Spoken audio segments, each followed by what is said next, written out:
नमस्कार दोस्तों।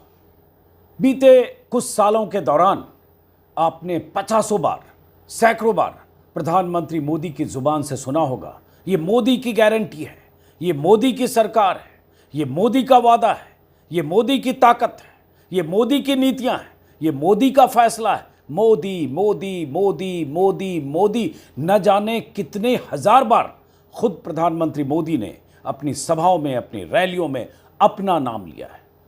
मैं समझता हूं देश नहीं, दुनिया के पहले नेता होंगे जो अपना नाम हजारों बार ले चुके हैं यह बताने के लिए कि मैं मोदी हूं। और सामने की भीड़ मोदी मोदी मोदी करे, उससे पहले 40-50 मिनट के भाषण में खुद प्रधानमंत्री मोदी अपना नाम दसियों बार लेते हैं। लेकिन वही प्रधानमंत्री मोदी बीते 24 घंटों के भीतर इतने बदल गए कि अब एनडीए एनडीए एनडीए कर रहे हैं। बीजेपी के वो तमाम नेता जो मोदी मोदी मोदी मोदी मोदी मोदी और सिर्फ मोदी करते नहीं अखाते थे, अब एनडीए एनडीए एनडीए एनडीए कर रहे हैं। क्या से क्या हो गया। आज प्रधानमंत्री मोदी, एनडीए के घटक दलों के नेता अमित शाह, जेपी नड्डा, राजनाथ सिंह, इन सब की एक बैठक थी प्रधानमंत्री निवास पर। उस बैठक में जो लोग शामिल हुए, इस तस्वीर में सारे चेहरे दिख रहे हैं। प्रधानमंत्री के साथ हुई इस बैठक में, प्रधानमंत्री निवास पर हुई इस बैठक में 16 पार्टियों के 21 नेता शामिल हुए। मकसद और मतलब था कि प्रधानमंत्री को, नरेंद्र मोदी को एनडीए के नेता के तौर पर मुहर लगाना उनके नाम पर, और एक प्रस्ताव पारित करना, देश को यह संदेश देना कि हमारे नेता प्रधानमंत्री हैं, नरेंद्र मोदी हैं, माफ करिए, और तीसरी बार नरेंद्र मोदी प्रधानमंत्री के पद पर, एनडीए के नेता के तौर पर, सर्वमान्य नेता के तौर पर उनकी ताजपोशी होने वाली है। लेकिन जो मैंने कहा, मोदी मोदी मोदी करने वाले खुद मोदी, इसलिए यहां लिखा हुआ है क्या से क्या हो गया। अब इसको जरा समझिए। आज जिस समय एनडीए की बैठक हुई, उसके कुछ देर बाद इंडिया के घटक दलों की भी बैठक हुई। वहाँ भी दर्जनों नेता शामिल हुए जो इंडिया दल समूह के हिस्सा है। सोनिया गांधी, राहुल गांधी से लेकर स्टालिन, अखिलेश यादव, हेमंत सोरेन की जो पत्नी हैं झारखंड से वो आई, और तमाम वो घटक दलों के जो नेता हैं, तेजस्वी यादव, और तमाम आम आदमी पार्टी के संजय सिंह, भगवंत मान और राघव चड्ढा, और वो सारे लोग मल्लिकार्जुन खड़गे के घर पर हुई बैठक में शामिल हुए। वामपंथी दलों के नेता भी थे। लेकिन उससे पहले एनडीए की बैठक हो गई। इंडिया दल समूह की तरफ से कोई प्रस्ताव पारित किया जाता, उससे पहले एनडीए की तरफ से एक प्रस्ताव पारित हो गया। क्या प्रस्ताव पारित हुआ है, वो प्रस्ताव मेरे हाथ में है, और प्रस्ताव पर जिन नेताओं के दस्तखत हैं उनके नाम यहां लिखे हैं। क्या है इस प्रस्ताव में बताने से पहले, प्रधानमंत्री की जुबान से आपने बीते 1.5 महीने के दौरान, चुनाव प्रचार के दौरान, यहां बीच में ये प्रधानमंत्री दिख रहे हैं, आप लगातार एम शब्द का जिक्र सुना होगा। एम से मटन, एम से मुगल, एम से मंगलसूत्र, एम से मछली, एम से मुसलमान। लगातार प्रधानमंत्री मोदी इन शब्दों का इस्तेमाल अपनी जुबान से करने लगे, और उनका नाम तो मोदी है, तो एम फॉर मोदी मान लीजिए।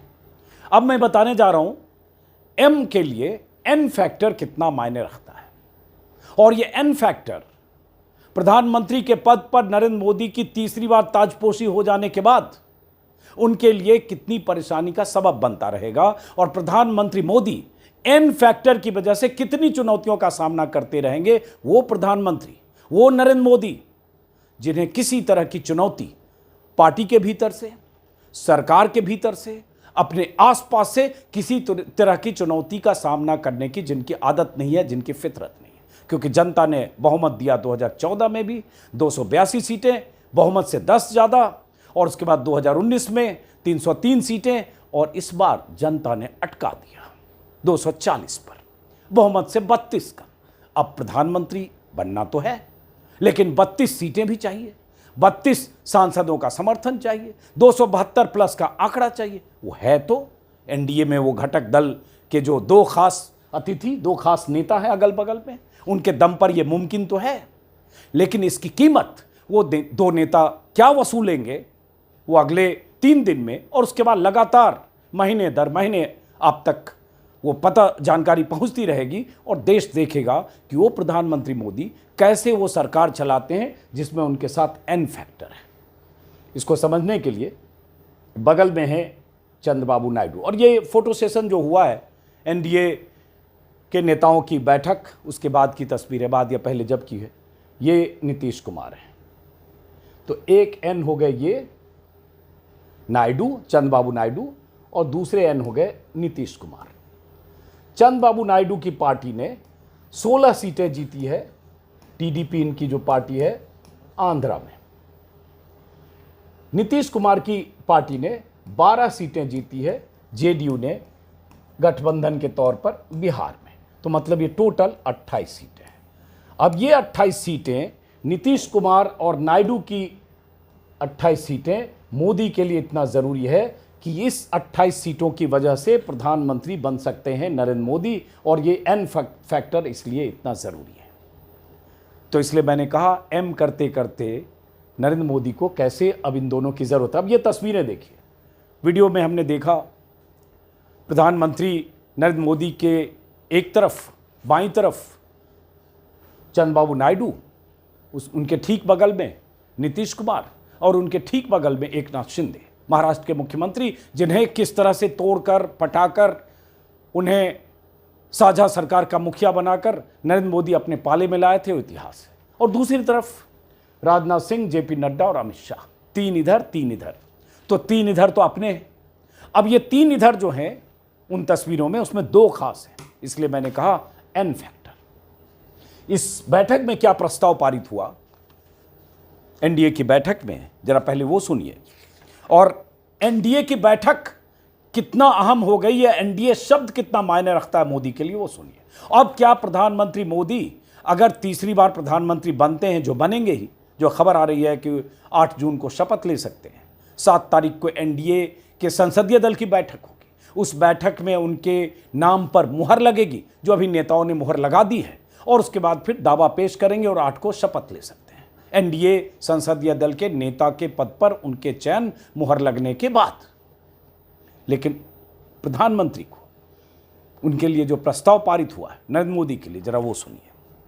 प्रस्ताव में लिखा है, और अब एनडीए होगा, क्योंकि अब वो मंच से अगर कहेंगे मोदी की गारंटी है, ये मोदी का वादा है, ये मोदी की ताकत है, और ये मोदी बोल रहा है, कागज पर लिख लीजिए, तारीख लिख लीजिए, मोदी की बातें दर्ज कर लीजिए, क्या वो बोल पाएंगे मोदी? क्योंकि ये बोलने के लिए, इस तरह का ऐलान करने के लिए, जिस तरह के ऐलान की भविष्यवाणी उन्होंने बंगाल में कर दिया था चुनाव के आखिरी दौर में कि 6 महीने के भीतर राजनीतिक भूचाल आएगा, बड़े फैसले का एक तरह से की भविष्यवाणी की थी, उस तरह का कोई फैसला प्रधानमंत्री मोदी, एम वाले महाशय, ये एन फैक्टर जो 2 हैं, एन नायडू और नीतीश कुमार की मर्जी, सहमति और कुछ हद तक कई बार अनुमति भी हो सकती है, के बगैर कर पाएंगे क्या? अब उन्हें हर सभा में, हर फैसले में एनडीए बोलना पड़ेगा। जो बोलना वो कल देर शाम को जो उन्होंने संबोधित किया पार्टी ऑफिस में, उसमें उसकी शुरुआत कर चुके हैं।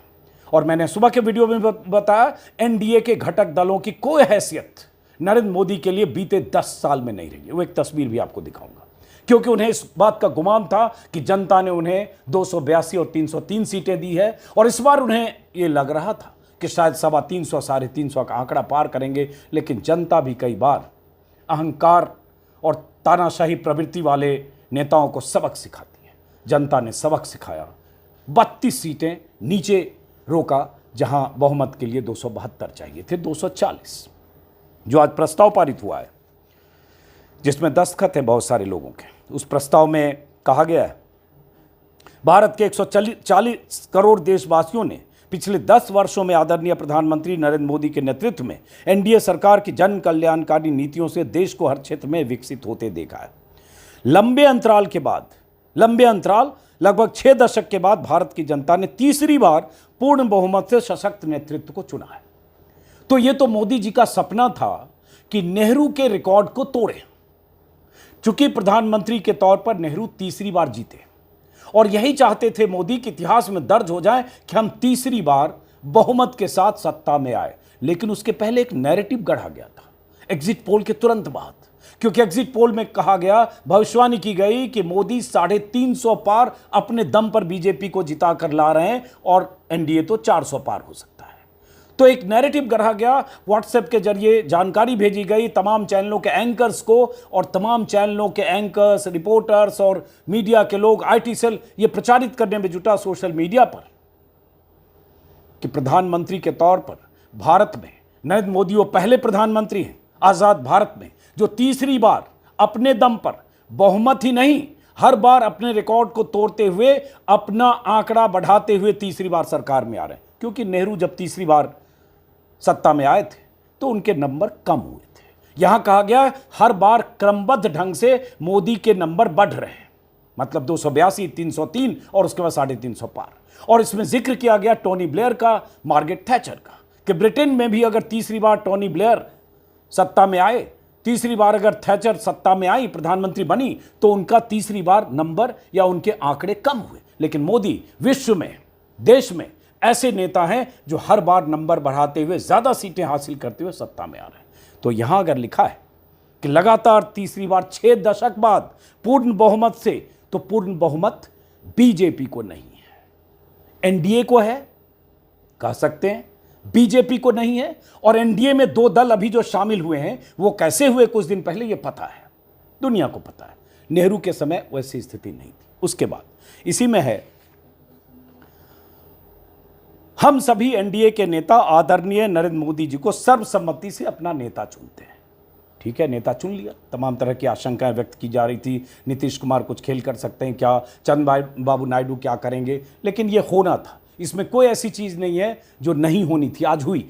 अब जो होने वाला है बात उस पर होनी चाहिए कि अब क्या होगा, अगले 3 दिनों में क्या होगा, शपथ ग्रहण से पहले क्या हो सकता है, शपथ लेने के बाद कैबिनेट विस्तार में क्या हो सकता है, और यह सरकार आगे बैसाखियों के दम पर कैसे चलने वाली है, क्या शर्तें होगी चंद्रबाबू नायडू की, क्या शर्तें होगी नीतीश कुमार की, क्या मंत्रिमंडल में उनकी साझेदारी होगी, क्या कौन सा बर्थ मांगेंगे, कौन सा मंत्रालय मांगेंगे, क्या शर्तें होगी, लगातार सवाल उस पर है। इसमें आगे लिखा हुआ है, मोदी जी के नेतृत्व में जो कुछ हुआ और उसके बाद सर्वसम्मति से एक प्रस्ताव पारित किया गया जिसमें सबके दस्तखत हैं। जैसे यहाँ ये जेपी नड्डा साहब हैं तो इनके दस्तखत हैं, राजनाथ सिंह, अमित शाह, एचडी कुमारस्वामी, ललन कुमार, संजय झा और तमाम जयंत चौधरी, चिराग पासवान। हाँ, इनके चाचा थे पिछली तस्वीरों में, जो एनडीए को बैठक पिछली बार हुई थी, इस बार चाचा गायब। बहुत सारे लोगों की शिकायत ये भी आई कि उन्हें नहीं बुलाया गया, वो भी बताता हूँ। ये एकनाथ शिंदे, प्रफुल्ल पटेल, जीतन राम मांझी। अब होना क्या इस सरकार में, ये सरकार जो बनती है तो उसके बाद क्या होना है वो जरा समझिए आप, कि जिनकी एक सीट जीत कर आए हैं जीतन राम मांझी, इन्हें भी इस सरकार में कैबिनेट बर्थ चाहिए होगा, ये उनकी तरफ से मैसेज दिया जा रहा है। और जो ये 16 सीट वाले हैं, इनके बारे में जानकारी आ रही है, 12 सीट वाले, इनके बारे में जानकारी आ रही है कि कई अहम मंत्रालय चाहिए, कुछ मंत्रालयों के नाम चैनलों पर चल रहे हैं कि उन्हें वित्त, स्वास्थ्य और पता नहीं क्या क्या चाहिए, और स्पीकर का पद चाहिए, क्योंकि पहले भी स्पीकर लोकसभा में बालयोगी हुआ करते थे, टीडीपी के नेता। तो चंद्रबाबू नायडू के हवाले से ये खबर आ रही है, नीतीश कुमार के हवाले से खबर आ रही है कि उन्हें फला फला मंत्रालय चाहिए। चूंकि उस खबर की पुष्टि नहीं है इसलिए मैं कह नहीं सकता। तो अब नीतीश कुमार और चंद्रबाबू नायडू की उन मांगों पर प्रधानमंत्री मोदी को विचार करना पड़ेगा, क्योंकि जैसा कि मैंने कहा, एम मतलब मोदी, ये जो 2 एन हैं, इनके बगैर ये पीएम नहीं बन सकते। तो इसलिए मैंने कहा एन फैक्टर। और उसके बाद उन मांगों पर अब पता चला है, कुछ देर पहले पीयूष गोयल के यहाँ चंद्रबाबू नायडू मिलने गए। अब कुछ लोगों की जिम्मेदारी दी गई है कि 1 to 1 बात करिए, डील कर रही है। तो अमित शाह सबसे बड़े डीलर, हालांकि डीलर सुनने में खराब लग सकता है, प्रॉपर्टी डीलर, आर्म्स डीलर, उस तरह से मत समझिए। डीलर मतलब जो डीलिंग करे। तो अमित शाह डीलिंग कर रहे हैं, राजनाथ सिंह को जिम्मेदारी दी गई है और जेपी नड्डा को जिम्मेदारी दी गई है, जो 3 लोग हैं, कि अब एक एक करके सबसे बात करिए, 1 to 1 बात करिए, उन्हें समझाइए, उनको समझिए, उनकी मांग समझिए और कोई रास्ता निकालिए। क्योंकि मंत्रिमंडल में नंबर फिक्स हैं, उतने ही मंत्री होने, जो अहम 10-12 मंत्रालय हैं और टॉप 5 मिनिस्ट्री हैं वो वही हैं। प्रधानमंत्री चाहेंगे कि जो टॉप 4 मिनिस्ट्री है वो उनके पास रहे, मतलब बीजेपी के पास रहे। फाइनेंस हो, डिफेंस है, होम है, उनके पास रहे, और एक्सटर्नल अफेयर्स, और इसके अलावा 5-6 और जो अहम मंत्रालय हैं उनके पास रहे, चाहे गडकरी का मंत्रालय हो, चाहे हेल्थ, जो बड़े मंत्रालय, ग्रामीण विकास, ये सब जो मंत्रालय ऐसे होते हैं। लेकिन अब क्या नायडू ऐसे मान जाएंगे? नायडू बड़े खिलाड़ी हैं, हार्ड बार्गेनर हैं। आंध्र प्रदेश में मुख्यमंत्री बनने जा रहे हैं। 175 की विधानसभा में अपने दम पर 132 या 34 सीटें जीत कर लाए हैं। सिर्फ 8 सीटें वहां बीजेपी को मिली है। मतलब आंध्र प्रदेश में सरकार बनाने और चलाने के लिए अपार बहुमत जनता ने दिया। बीजेपी की जरूरत नायडू को है नहीं। नायडू को इस बात का एहसास है कि उनकी जरूरत मोदी को आज है, उसी मोदी को जिस मोदी के खिलाफ मोर्चा लेते हुए चंद्रबाबू नायडू ने 2018 में एनडीए से अलग रास्ता अख्तियार किया था, आंध्रा को स्पेशल स्टेटस की मांग की थी, और 2018 के बाद से अभी 3 साल, 2 साल, 4 साल पहले लगातार बेहद हमलावर थे प्रधानमंत्री मोदी को। टेररिस्ट, गद्दार, न जाने क्या क्या कहते थे। प्रधानमंत्री मोदी के लिए बयान देते थे कि यह शख्स लोकतांत्रिक संस्थाओं का दुश्मन है, देश का कोई भी नेता प्रधानमंत्री मोदी से बेहतर है। यहां तक कि जिस तरह से केंद्रीय एजेंसियों का इस्तेमाल किया जा रहा है बहुत दुर्भाग्यपूर्ण है, ये सब कहते रहे। नायडू ये कहते थे कि अल्पसंख्यकों के खिलाफ मोदी हैं, अल्पसंख्यकों से अपील करते थे कि अगर आपने मोदी को वोट दिया तो आपके साथ पता नहीं क्या होगा। ये बताते थे कि शख्स के इस्तीफे की मांग तो मैंने तब की थी जब गुजरात दंगे हुए थे। और अल्पसंख्यकों के प्रति नायडू का नजरिया उनके राज्य में उनकी सियासत की मजबूरी भी है और जरूरी भी है, जरूरत भी है। तो नायडू न सिर्फ सत्ता में साझेदारी के लिए अहम मंत्रालय मांगेंगे, बल्कि जो उनकी डील होगी उसमें और बहुत कुछ होगा आने वाले सालों के लिए। स्पेशल स्टेटस, बीजेपी जिन एजेंडे को लेकर बढ़ना चाहती है, यूसीसी हो, एनआरसी सीए हो, या कुछ और ऐसे मुद्दे हो, वन नेशन वन इलेक्शन हो, ये सारे मुद्दे बिना चंद्रबाबू नायडू की सहमति के, और मैंने एक शब्द इस्तेमाल किया, अनुमति भी। कई बार हाई हेडेड लीडर होता है तो उसका एक थॉट होता है, तो उनकी सहमति के बगैर प्रधानमंत्री उस पर कोई फैसला नहीं कर पाएंगे। और अब प्रधानमंत्री मोदी किसी भी सभा में जब चाहे तब ये मोदी की गारंटी है, ये मोदी बोल रहा है, ये मोदी ने कहा है, ये नहीं कह पाएंगे, क्योंकि मोदी की गारंटी अब खत्म। मोदी की गारंटी का टर्म लैप्स कर गया। अब मोदी की गारंटी पर मुहर चाहिए नायडू की, मुहर चाहिए नीतीश कुमार की। तो ये एक सरकार जो प्रधानमंत्री बोलते रहे मजबूत सरकार चाहिए, तो दरअसल ये मजबूर सरकार के मुखिया नरेंद्र मोदी बनने जा रहे हैं। एक तो ये बात। उसके बाद जो शपथ के बाद जो कुछ होना है, जैसा मैंने कहा, बैठकों का दौर शुरू हो गया है, जिसमें बहुत सारे नेताओं के साथ बातचीत करके 1 to 1 पर बात करके संवाद करने की कोशिश होगी, और उसके बाद कोई रास्ता निकलेगा कि किसको क्या बर्थ मिले, कैबिनेट मिले। और उसके बाद सरकार चलाने की जो मुश्किलें और पेचीदगियां हैं। अब इसमें दस्तखत सारे लोगों के दस्तखत हैं जिनके मैंने नाम बताए, और इसी बीच जयराम रमेश का एक बयान आया है। जयराम रमेश ने अपने बयान में कहा है, इसी प्रस्ताव को टैग करते हुए ट्विटर पर, कि यह प्रस्ताव फर्जीवाड़े की पराकाष्ठा है। कार्यवाहक प्रधानमंत्री ने मोदी की गारंटी का भौकाल बनाकर सिर्फ और सिर्फ अपने नाम पर वोट मांगा था। यह सही है। आप तो मोदी की गारंटी, मोदी की गारंटी, मोदी है, बल्कि आपके भक्तों ने मोदी हैं तो मुमकिन है ऐसे नारे करे।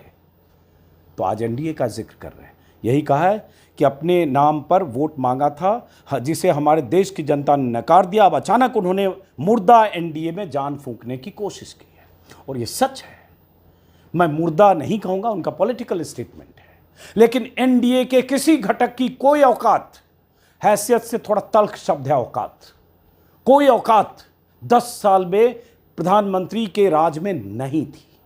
और जिन्होंने थोड़ी औकात, हैसियत दिखाने की कोशिश की, उन्हें एनडीए से बाहर का रास्ता दिखा दिया गया, उन्हें बाहर किया गया। चाहे उद्धव ठाकरे गए हो एनडीए 1 में, चाहे अकाली दल गया हो, चाहे समय समय पर बहुत सारे ऐसे घटक दल जिन्हें उनकी हैसियत दिखाई गई। आज भी जो ये तस्वीरें हैं, अभी खबर आई, जैसे इतने नेता तो हैं, 16 पार्टियों के किस नेता शायद, लेकिन खबर ये आ रही है कि जिन्हें नहीं बुलाया गया, जैसे एनडीए की पिछली बैठक हुई थी, एक तस्वीर वो भी है, बॉडी लैंग्वेज जो होता है ना।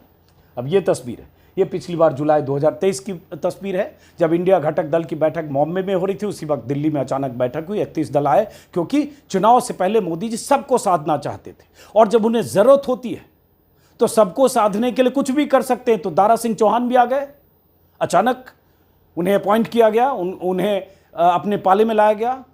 ओम प्रकाश राजभर भी लाए गए। पशुपति कुमार पारस पहले कैबिनेट मिनिस्टर थे, उनके साथ 4 सांसद थे जो चिराग की पार्टी को कब्जा करके मोदी जी के आशीर्वाद से मोदी जी के साथ थे, लेकिन लगा कि उससे काम नहीं चलेगा, चुनाव आ रहा है, तो उनके भतीजे जिन्हें किनारे फेंक दिया गया था 3 साल से, चिराग पासवान भी बुलाए गए। अब जो तस्वीर है इसमें चाचा तो नहीं है, लेकिन भतीजा चिराग पासवान यहां दिख रहे हैं, क्योंकि भतीजे की पार्टी ने 5 सीटें बिहार में जीत ली है। अब ये भतीजा अपने लिए भी कैबिनेट मांग सकता है और एक एमओएस भी मांग सकता है। पिछली बार चाचा थे मंत्री। अब ये तस्वीर तब की है, जुलाई पिछले साल की। अब थोड़ा भाव देखिए मोदी जी का, भाव देखिए जेपी नड्डा जी का, भाव देखिए चाचा पशुपति कुमार पारस का। ये राजभर साहब हैं पीछे, इस बार तो राजभर साहब इसमें दिख भी नहीं रहे। रामदास अठावले इस बार दिख भी नहीं, और ये कुशवाहा साहब हैं, ये उपेंद्र कुशवाहा जो इस बार हार गए, राजनाथ सिंह हैं। अब देखिए कैसे मोदी जी के ये भतीजे भी यहाँ दिख रहे हैं। अब इस बार अभी खबर ये आ रही है कि जो लोग इस बैठक में आए थे उनमें से कई लोगों को नहीं बुलाया गया। उसी में कुछ लोगों के बयान देख रहा हूं। ओम प्रकाश राजभर और संजय निषाद को एनडीए की बैठक में बुलावा नहीं, असमंजस की स्थिति। और एक बयान में कहा है कि राजभर ने कि उन्हें बैठक के बारे में सूचित नहीं किया गया, इसलिए बैठक में शामिल नहीं होंगे। संजय निषाद ने भी कहा है कि उन्हें बैठक के बारे में कोई जानकारी नहीं है। उपेंद्र कुशवाहा चुनाव हार गए काराकट से, तो बिहार से उन्होंने, और ओम प्रकाश राजभर उनका बेटा घोसी से हार गया, अरविंद राजभर। तो जो हार गया वो किसी काम का नहीं, यूज एंड थ्रो। तब तक जरूरत थी तब तक इस्तेमाल करो, इस्तेमाल के बाद निकाल के फेंको। तो अब क्या जरूरत है राजभर की? घोसी में चुनाव, विधानसभा के उपचुनाव के लिए जरूरत थी, राजभर दारा सिंह आए, हार गए, तो किनारे करो। फिर लोकसभा चुनाव के सामने थोड़ा उनको कोई ऐसा मौका दो, सीट दो, दिया, हार गए, तो किनारे। अब क्या होगा पता नहीं। खैर, तो उपेंद्र कुशवाहा ने चुप्पी तोड़ी, कहा एनडीए की बैठक में नहीं मिला न्योता, मीडिया में खुलासा करने की जरूरत नहीं। कुशवाहा का बयान है। इसी तरह से और हो सकता है 1-2 लोगों के बयान हुए, 3 बयान मैंने संजय निषाद और इनका बयान मैंने देखा है। बुलाया किनको गया है? इसमें वो तमाम लोग इस बैठक में आए जिनके नंबर्स हैं, मतलब जिनके एक भी सांसद हैं वो भी इसमें आए, चाहे जीतन राम मांझी हो, चाहे कोई और पार्टी हो जिसका एक सांसद हो। अपना दल, हाँ इसमें अनुप्रिया पटेल भी दिख रही हैं अपना दल की, वो भी आई हैं। तो जिनके एक सांसद हैं वो भी इसमें है, जिनके नहीं हैं वो नहीं आए। ये जो अभी प्राथमिक जानकारी है।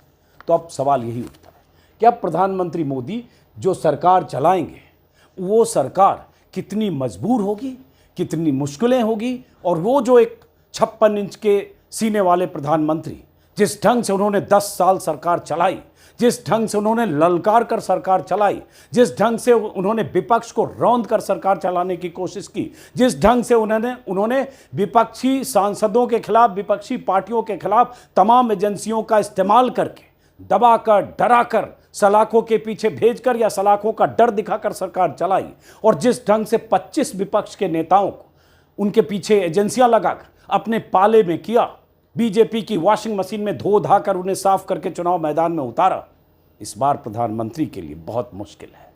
ताजपोशी तो हो जाएगी उनकी 8 तारीख को। एनडीए की बैठक में हो सकता है नेता के नाम पर आम सहमति भी बन जाए, लेकिन इस बार मुश्किल इसलिए है कि बहुमत से जनता ने 32 नंबर पीछे रखा है मोदी जी को। और ये पीछे रखना बहुत अहम है, क्योंकि इसमें सिर्फ ये नहीं है कि बहुमत से दूर हैं, और क्योंकि गठबंधन की सरकारें इस देश में चली है, 89 में भी चली, वो दौर भी जब विश्वनाथ प्रताप सिंह प्रधानमंत्री थे, एक तरफ लेफ्ट एक तरफ राइट, इसलिए कोई नई बात नहीं है। गठबंधन की सरकारें चली है 96 में भी, 98 में भी, वाजपेयी की सरकार भी गठबंधन की सरकार थी, 99 में भी, 2004 में भी, 2009 में भी। लेकिन 10 साल से सिर्फ एक शख्स की सरकार थी जो मोदी की सरकार थी, एनडीए की सरकार नहीं थी। वो शख्स जो जब तक मुख्यमंत्री रहे तब तक वो मानकर चल रहे थे जो भी हो रहा है मोदी के नाम पर हो रहा है, मोदी के लिए हो रहा है, मोदी के द्वारा हो रहा है। तो अब एनडीए आ गया, क्योंकि एनडीए के बिना अब कुछ नहीं हो सकता। माइनस नीतीश कुमार और माइनस नायडू, ये मोदी जी पीएम नहीं बन सकते, बनना पीएम है।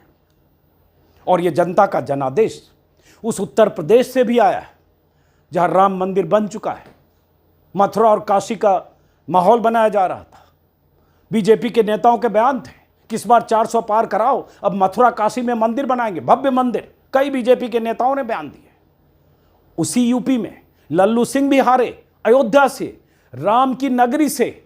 जिस लल्लू सिंह ने कहा कि 400 पार दो, हम संविधान बदलेंगे, जनता ने उस लल्लू सिंह को भी सबक सिखाया। 50,000 से ज्यादा वोटों से हारे। न सिर्फ अयोध्या से लल्लू सिंह हारे, बल्कि आसपास की सीटों से भी बीजेपी हारी। 3 या 4 सीट, अंबेडकर नगर, सुल्तानपुर और 1-2 सीट और कैसरगंज छोड़कर 4 सीटें उस मंडल की बीजेपी हार गई।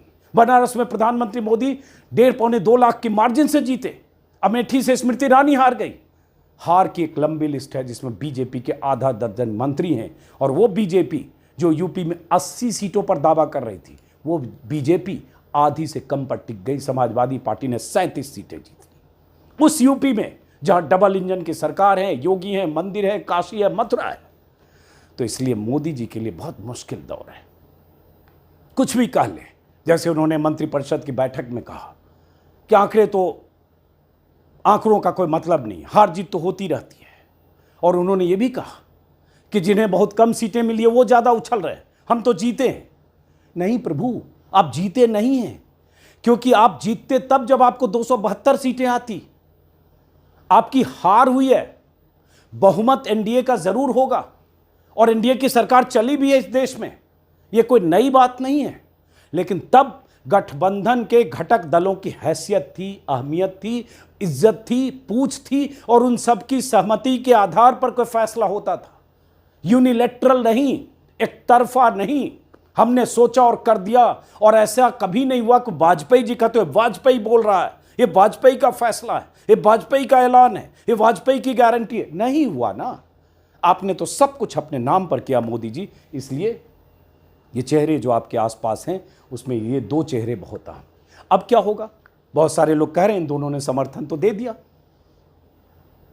दस्तखत हो गया, जैसे ये जो मैं बता रहा हूं। बल्कि इसमें इंटरेस्टिंग है, नीतीश कुमार का नाम 5वें नंबर पर है। और नीतीश कुमार ने हिंदी में भी दस्तखत किया है, अंग्रेजी में भी दस्तखत किया। पता नहीं 2 भाषा में, हिंदी अंग्रेजी दोनों में क्यों दस्तखत किया। तो दस्तखत तो कर दिया है। तो किसी ने ट्विटर पर लिखा बड़ा दिलचस्प कि नीतीश चाचा ने 2 दस्तखत किए, सबने 1 किए, हिंदी अंग्रेजी। तो किसी ने नीचे कमेंट में लिखा नीतीश सबके हैं, हिंदी वालों के भी, अंग्रेजी वालों के भी। तेजस्वी के साथ सेम फ्लाइट से पटना से आया, वो वीडियो आपने देखा होगा। तेजस्वी पीछे की सीट पर, नीतीश आगे की सीट पर। पता नहीं उसके बाद नीतीश कुमार को क्या सूझा, जब फ्लाइट टेक ऑफ हुई तो नीतीश जी ने तेजस्वी को अपने बगल में बुलाया। दोनों में शिष्टाचार की ही भेंट मुलाकात, लेकिन मुलाकात तो हुई। और नीतीश कुमार के पलटने का इतिहास है, उस पर हम लोग बहुत बात कर चुके हैं। चंद्रबाबू नायडू का भी बहुत हाई हेडेड उनका ट्रैक रिकॉर्ड है। और उसके बाद कब क्या करेंगे कहना मुश्किल है। उनको आसानी से टैकल नहीं किया जा सकता। वो दौर, एक युवा पत्रकार के तौर पर मैंने 96 का वो दौर देखा है जब चंद्रबाबू नायडू का बड़ा नाम था।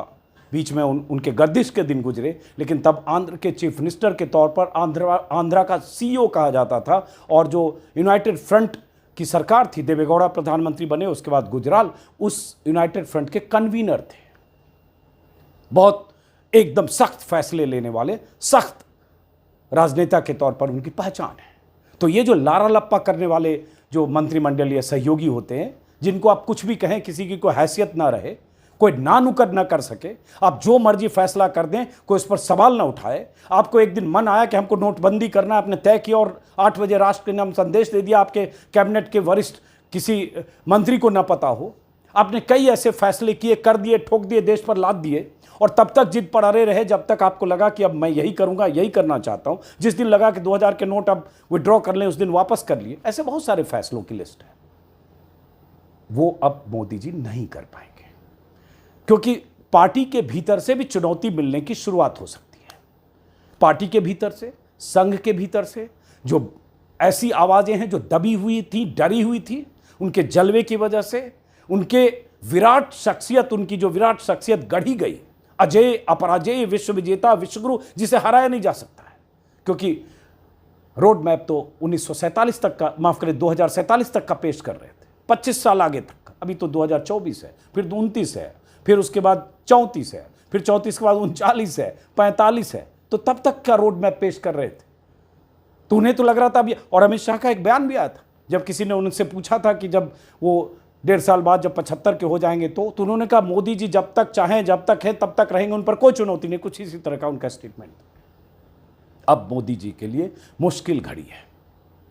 हर फैसले से पहले सहमति, रजामंदी। और चंद्रबाबू नायडू कल को क्या करेंगे, नीतीश कुमार कल को क्या करेंगे, अगर मोदी उस तरह के फैसले, जो फैसले करते रहे हैं, उस तरह के फैसले जो करना चाहते हैं, जैसा कि मैंने कहा यूसीसी या one nation one election, one nation one election के खिलाफ नीतीश कुमार भी होंगे और चंद्रबाबू नायडू तो पक्के तौर पर होंगे। तो अब मोदी वो कर पाएंगे क्या? और चंद्रबाबू नायडू क्या मोदी के साथ 5 साल रह पाएंगे क्या? नीतीश कुमार रहेंगे क्या?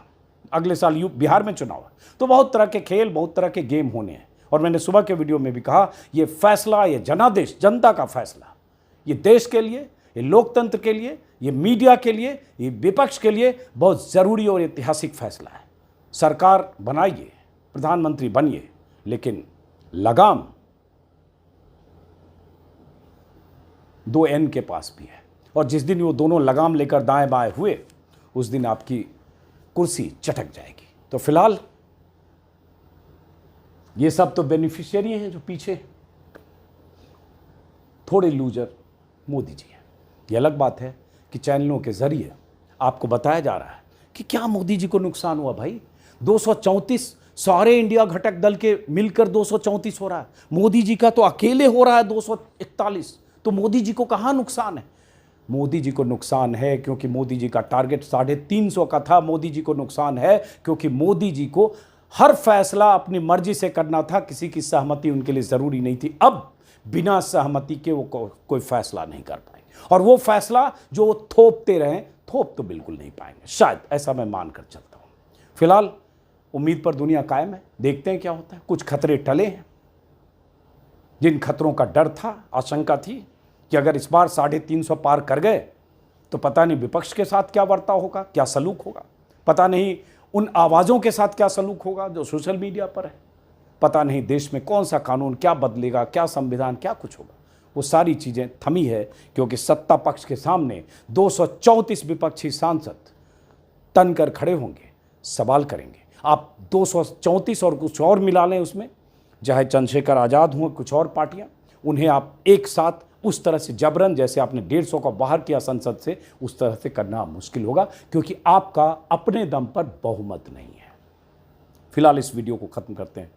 और ऐसी सरकारें जब गठबंधन की होती है तो संसदीय कार्य मंत्री की भूमिका होती है, जो प्रमोद महाजन की हुआ करती थी। आसपास के लोगों को से बात करना, संवाद करना, उनकी सहमति लेना, तो ये भूमिका भी बढ़ेगी। फिर मुलाकात होगी। नमस्कार।